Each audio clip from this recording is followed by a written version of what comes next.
Today, Dylan and I have picked out 10 UFC fighters that desperately need a win in their next fight. So we both picked 10 fighters. We're going to be going from number 10 all the way to number 1 based on how badly they need a win. So number 10, they could use it. It would be nice. Number 1 is you're getting cut from the UFC. Not literally, but figuratively. Exactly. Dylan, starting off your list, who's your number 10 fighter? Number 10 fighter? Matthias Gamrot. Okay, that's fair. You know, he came into that fight with Hooker, big favorite, and then just kind of got outclassed on the feet. His wrestling didn't look like extremely sharp. So I think in his next fight, whoever he faces, he kind of just needs to submit himself back as like someone who like people are like, you know what, stylistically he could have the best chance to get Islam. You know, he has that win over Arman. Yeah. You know, like just kind of get back into the win column. Although I never think he'll be like a top guy, I do think stylistically he's a good match, or he's a terrible matchup for a lot of the top lightweights. He is. So get back in that win column. Who cares who he fights? Maybe it's like Dariush or something like that. Just get back in the win column. That's a free win. And then move on from there. But just like the loss to Hooker and then another one, it'd be like, oh, like who knows about this guy? Yeah, he could definitely go on a slide. Losing to Hooker, we both had Gamrot as one of our biggest good surprises on that 305 card. So it was a big upset for me, at least, that Dan Hooker, who was like ranked number 12 or like number 10, was able to go and beat ranked number 5 of lightweight, one of the hardest divisions. The resurgence, man, the tattoos, they really did wonders for Dan Hooker. Hooker is a different creature now. Yeah. Modeled my UFC 5 guy after him. Got my first loss, came back covered in tats. I have an honorable mention before I get to my number 10. Honorable mention is Paulo Costa. Oh, gross. Low-key, he does need to win bad. Yeah. He's not looking good. He's slid down to like number 9 or 10. Maybe he needs a new coach.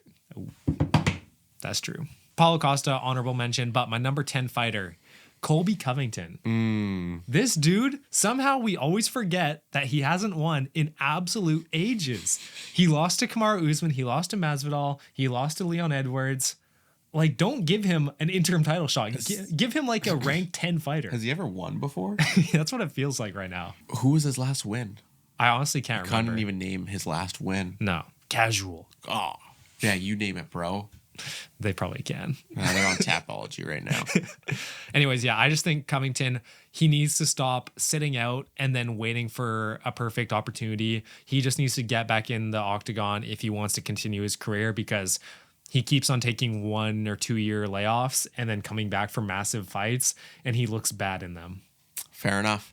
All right, my next fighter at number 9, I got Chito Vera. Okay, that's fair. I think this is just a guy who's just kind of there. He eats a lot of strikes. He's kind of puts people into like the top of bantamweight. You know, he's a gatekeeper for the top of bantamweight. He had that absurd loss to Sean O'Malley where he got destroyed, completely outclassed. And then he had that fight against Figgy where he got knocked down for the first time. Figgy kind of dominated him. Like, I think it'll be interesting to see where he goes next. Like, I think it could be a Mario Batista is kind of what I think is going to be his next fight. And if you can't beat Mario Batista, like, I will not be watching that fight. like I don't like Cheeto. I think that he's overrated. I think he has very like suspect offense. I think his offense is super weak. So until he gets a fluke head kick over over a legend of the sport. But yeah, I think that Cheeto, if he really wants to like be able to stay in that middle of bantamweight and not fall back into the crappy bottom of bantamweight with Rob Font and Kyler Phillips, like he needs a win. Yeah. That's fair. I think getting knocked down by Figgy definitely diminished his stock a little bit. Bro, you got knocked down by a flyweight? Like, granted, Figgy's one of the most powerful flyweights we've ever seen, but still. I mean, Figgy is good. You can't disrespect Figgy. But you're known as, like, the granite chin of bantamweight. Yeah. And you get knocked down by a flyweight moving up. Sus. That's all I'm going to say. All right, moving on to my number 9 pick. I have Benoit Saint Denis. Forgot about that guy. Yeah. Thought he got cut. The Aura Merchant, still ranked number 12. They are glazing that guy. The media just... Did he go up? I saw he was 13 when he fought Moicano. Yeah, so he moved up. Yeah, I just really liked his toughness in that fight. I really think he deserves a ranking. He's grit. No, so stupid. He did not look good against Moicano. He did not look good against Dustin. Well, he just kind of manhandled Dustin for a little bit. Dustin was messing around, and then he just got KO'd when Dustin locked in for the second round. With Moicano, it's one of the worst first rounds I've ever seen. He got dominated close to 10-7 maybe. So yeah, I think BSD, he really needs a win to get back on track. If he doesn't get a win over a non-ranked opponent, which is who I think he should face next, there needs to be serious... Brother, someone check this guy's grappling. That's what I'm saying. Fair enough. Moving on to my next guy. a guy who he needs a win, but with his potential next fight, who knows if he gets the win. I think if he loses his next fight, it's not a huge deal depending on who it's against.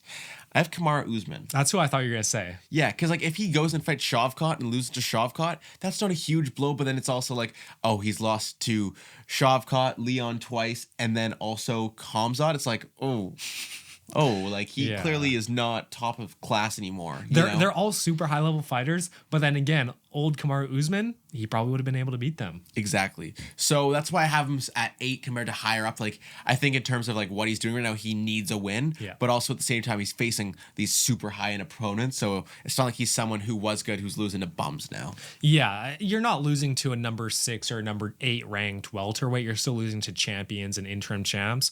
I really hope they book that fight with Shavkat.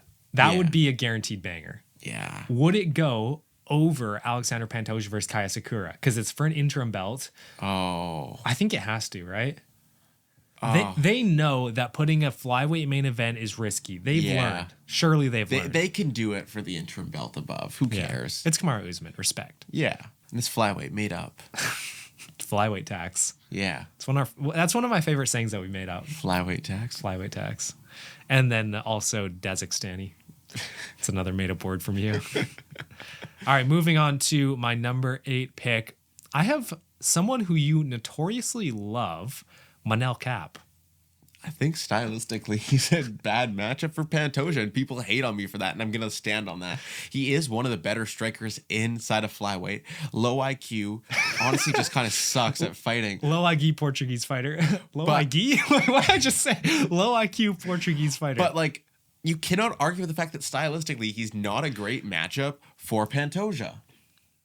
Well, neither was Kai Kara France, but Pantoja was able to win that. It was early in the career, but still. Yeah, I don't know. With Manel Kape, I was just with that Muhammad Makayev getting cut. I was like, hold on, is this guy next? Like, if he has another bad fight, is he the next flyweight to get cut? He does add a lot of hype to press conferences, which is like the main thing that's keeping him in the UFC. No, it's not. But you know what I mean. He's just like, somehow he made the most hype press conference, the most anticipated fight. What card was that even on? Prelims of UFC 305? I think that's what it was, maybe. Yeah. And he just somehow made the worst fight. 04. 04? Yeah, the England card. The worst fight possible. Fair enough. Moving on to my next guy. Probably could be higher, but could he ever actually get a win? Tony Ferguson. That's the thing. He can't get a win. He desperately needs one, but he's not going to get one. He got absolutely outclassed by Michael Chiesa in 2024. And at this point of Ferguson's career, the win does nothing for him. It allows him to retire. Yeah, it does literally nothing. It's not like it's going to change his record. He still went on this massive losing streak, you know? Oh, we finally got a win. Yeah. Like, the boys would be happy, but... 100%. I mean, the people who bet on him every time would be ecstatic. They'd finally make all their money back. Yeah, maybe the new degenerate in Dodson's corner. Oh, that's true. Would be putting money on him. That parlay I cooked on his phone might hit. Only has 2 legs left. Oh, really? Charles and John Jones. His parlay for Formula One hit. I made $300. Yeah, where's our cut? But yeah, because I think I had like Moreno, Malott in it, and then I had like fights from last weekend in it too. So like I kind of cooked. Nice. So Charles and John Jones get it done. At least I think I cooked up this parlay. I might have just made it up. It's in your head. Moving on to my number 7 pick, I have Sean O'Malley. Because I think, you go from champion, you lose, fair enough. You're right in that title picture still. You lose again, now you're starting to slip a little bit. So I think Sean O'Malley, he needs a big win over a good competition. I'd love to see Sean O'Malley versus Corey Sandhagen. I think that's a great fight for Sean O'Malley. I think that it should be a pretty, I want to say easy win, but like should be a fight that if you're Sean O'Malley and you're as good as everyone thinks you are and as the UFC claims that you are, it should be, I don't want to say a layup, but like a pretty good chance that you win that fight. You know? You should be better than him in almost everywhere. Yeah, right? exactly. Like, because that fight's not going to go to the ground. So on the feet, you should be better than him. I was impressed with Corey Sandhagen's ground game against Umar, though. Like, he was able to roll out of those positions. Yeah. He's clearly a very smart fighter who game plans a lot, so it's not going to be any different if he fought Sean O'Malley, but you have to favor Sean O'Malley in that fight. What I am worried about is if they book the winner of Figgy versus Jan against Sean O'Malley. I don't think they're going to do that because I think that's really risky for Sean. I think they're just probably going to give him Merab, or who else is there? Yeah. Rematch Merab maybe. Who knows? I don't know. All right, moving on to my next fighter, Jamal Hill. Yeah. Womp, womp. Like, I think after like that loss to Alex Pereira, and then you tried to come back so quickly to be on the McGregor card, and like everything, And then you pull out. Yeah, as soon as McGregor pulls out, I think everything he does on social media, like, if you want to talk all this trash on social media and talk about how good you are and how fluky everything was, okay, get back in the win column. Go and beat Khalil Roundtree. Go and beat Carlos Ulberg. Go and beat Yuri. Go and beat Jan Blachowicz. Beat someone. Because it's been 10, or it's going to be more than 10 pay-per-views. Yeah. Don't go and give me an Alexander Rakic win. Oh, I want Rakic again. Dude, that would be so annoying. Oh, I would be mad. I'd be like, this means nothing. Rakic sucks. He's fraudulent. Exactly. He is a fraud. He was another guy I considered. He needs a win because he sucks. Yeah. I don't think he's top 5 material. No, he's not. Somehow that light heavyweight division has fallen so far from. Yeah, because you have like Jan Blachowicz who won't fight. Yeah, and everyone wished Jan Blachowicz a 60th birthday. 61st birthday today. Oh. That was last video. He was 60. 61st birthday for Jan Blachowicz. Yeah. Wish him a happy 61st birthday in the comments, guys. I'm going to see him in the old folks home after this. Really? That's super kind of you. All right, let's move on to my number 6 fighter. I have Sergey Pavlovich. 2-fight losing streak against Tom. Fair enough. He's a great fighter. But then you got outclassed by Volkov on the feet. I've said it a million times. It was a lackluster performance from Sergey in particular. He's been a little bit exposed as one-dimensional in his striking. So I hope he can come back. I hope he's still that scary guy in the ring. But he has lost a lot of aura. I guess the next guy I'm going to talk about is Sergey Pavlovich. Well, I know we tried to keep a lot of our fighters different, but I guess we apparently have a couple overlaps. Like, I didn't do Volk because I knew he had Volk and Adesanya. There's a few guys we kept separate, but Pavlovich, I think before that Tom fight, people were like, oh, this guy's scary, like potential scariest man inside of the heavyweight division, outclassed by Tom. And then just that stinker with Volkov, obviously going to be in the contention for the worst fight of the year, especially with the hype it had. Like, these two absolute heavyweight killers. And then Pavlovich is like just faints the whole time. Yeah. So, all right, that's fair. I'll move on to my number 5 pick then, Leon Edwards. Oh, great fighter. Well, okay, he's another similar case of not Tom Aspinall, of Sean O'Malley, where he lost the belt. Fair enough. You went against Bilal Muhammad, the greatest welterweight of all time. But if you lose to someone ranked 5, let's say a JDM, that's not looking good, bruv. Yeah. It's not looking good, bruv. I also have Leon Edwards. This is another fighter. I guess we didn't compare lists that hard because twinning is winning. Ooh, I like that. But yeah, I got Leon Edwards. I think with welterweight being so stacked, like, he needs a win, but if he loses like to like a top guy, it's like, okay, it's not the worst case scenario. You know, like, welterweight is so good, but at the same time, it's like, welterweight's so good, get a win now. And so you don't start this just catastrophic just fall off because these guys are coming for your spot. He's also disappeared off the face of the earth since he lost. Like, I haven't seen a single tweet, single post. He's just gone. I didn't know that you guys were tight like that. No, he hasn't texted me yet, so I'm getting worried. All right, let's move on. My number 4 person is going to be Steve Ersheg. I was going to do more of the voice, but I just gave up. Anyways, yeah, Steve Ersheg, 2-fight losing streak right now against Pantoja. You know what? He went to a close decision with Pantoja. I respect that. That's a fair loss. No one discredited. That raised his stock. 100%. Very similar to what happened with Khalil Roundtree versus Pereira. Raised his stock. Yeah, but then you go out and you're the favorite against Kai Kara France because everyone just loves you. And then you get first round KO'd in like the third combination that Kai Kara France threw.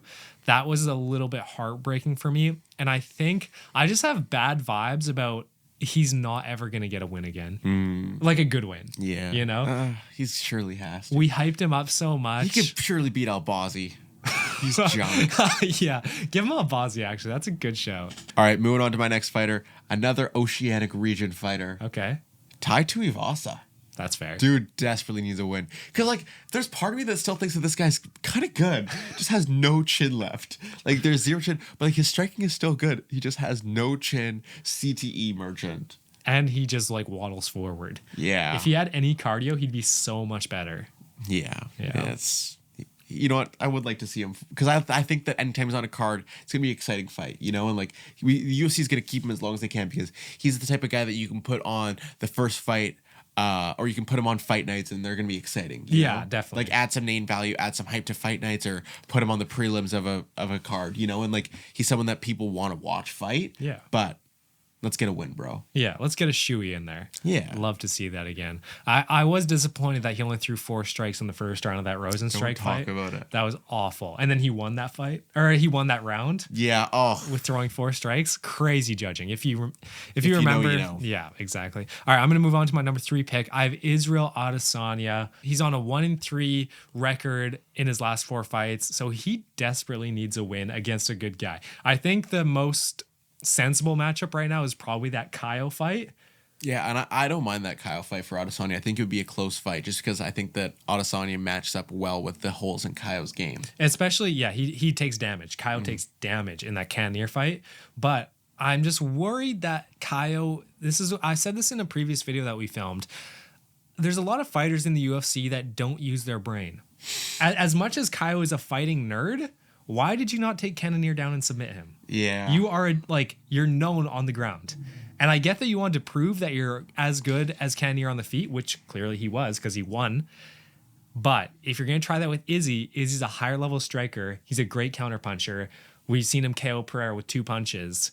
That's a dangerous game to play. Fair enough. Lock in, Kyle. Lock in. All right, moving on to my next guy. I don't know why I didn't talk about him earlier when you talked about him, but Brian Ortega's biggest op right now in the world. Who? Sugar Sean O'Malley. Oh, yeah. Yeah. Mr. Steal Your Girl. I think that this is just compared to guys like Leon who need a win. I think with Sean, because he still has all this hype, if he goes out there and loses back-to-back fights, it's like, oh. Mm-hmm. You know, like that hurts him a lot more than if Leon loses the next fight, because like Sean is still like potentially the future of bantamweight, you know, like he's still the future, you know? Right. So if he goes and loses the next fight, it's like, oh, like he's got 3 more fights before he can be champion again. But if he goes and his next fight's a contender fight, he wins that. Oh yeah, back in the title contention, you know. And I think that's where the UFC wants him. I think that money is with Sean being at the top of bantamweight, especially that Umar fight. Mm-hmm. Huge. That could have, if that was the headliner of the Sphere card, that would have been hype. So for my number 2 pick, I have someone who is kind of linked to someone you mentioned earlier in the list. You had Jamal Hill. I have Yuri Prohaska because they both lost to Alex Pereira, but only one of them has lost twice. And I think that with the levels that Pereira showed in the light heavyweight division, Yuri Prohaska, he said it himself, he needs to reinvent himself. He needs to learn how to defend his head. He needs to stop being a CTE merchant, and he needs to lock in. So we're not counting that Rakic one? That's no, I'm not counting that. That's a tainted dub. No, I'm not. He lost the first round to Rakic. Yeah, it's very interesting, Yuri's career, because Glover Teixeira, that's one of the best fights of all time, in my opinion. That is one of the best fights that you could watch ever. And then he had that spinning back elbow against Reyes. He's had incredibly high level wins in his fight career. But for some reason, I just have no confidence in him that he's going to be able to get another win. Because once a guy like that who relies on their chin, once their chin is cracked, it starts to be over. Yeah. Moving on to my number 1 pick. This actually, it's a group. What? A group? Yeah. They're called the Gatekeepers of Welterweight. Stephen Thompson, Neil Magny, and Gilbert Burns. Luckily enough, Jeff Neal got himself out of that with his big TKO win over RDA. That was stupid. But the Gatekeepers of Welterweight have not been keeping that gate very secure. No, everyone's getting in right now. They've just been getting dog walked by the future of welterweight. Yeah, the troll is not doing his job. Yeah, they're just on a tough run right now, really just letting the next generation in. You know what? And good on them for, giving back to the kids, but I would like to see Stephen Thompson win a fight. I'd like to see Gilbert Burns win a fight. I don't care about Neil Magny. Dude, it pisses me off that Stephen Thompson was on track to win that fight, and then Buckley just KOs him brutally. Buckley might be one of my most hated fighters. I don't know why, dude. I'm not.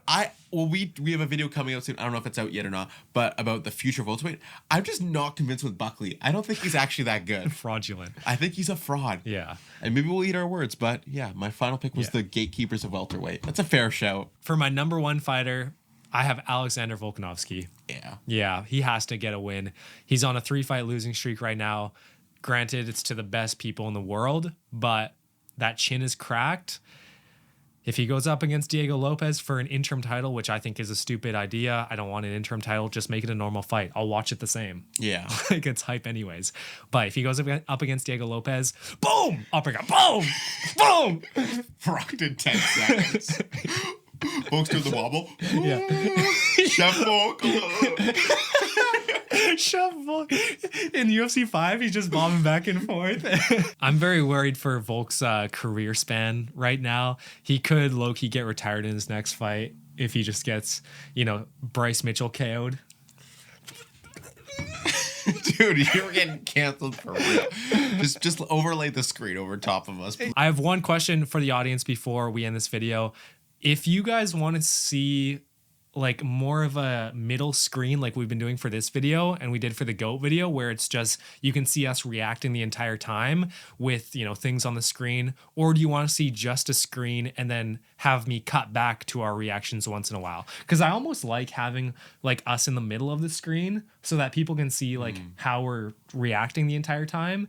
I feel like it's more personable, but I can also do either way. So let me know what you guys prefer. And the fans want to see us. They like to look at us. So Okay. Look at us riz each other. Riz.